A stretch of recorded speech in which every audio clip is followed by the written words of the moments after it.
ஒரு பெண்ணையும் ரொம்ப கட்டுப்பாடுடனும் வளர்த்தார் சிவகுமார்.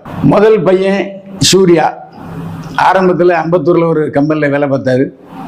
அதுக்கப்புறம் நம்முடைய இயக்குனர் தயவால் அவர் நடிகரானார்.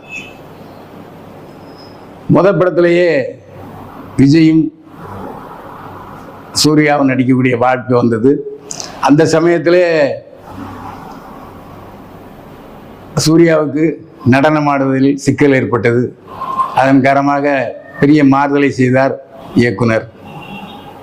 அதற்கு பிறகு ஜோதியாவுடன் நடித்த பிறகு பூவோடு சேர்ந்த நாரும் போல மளமளவில் என்று நடிப்பை கற்றுக்கொண்டார், பாவனைகளை கற்றுக்கொண்டார், நடனம் ஆடுவதில் தேர்ச்சி பெற்றார்.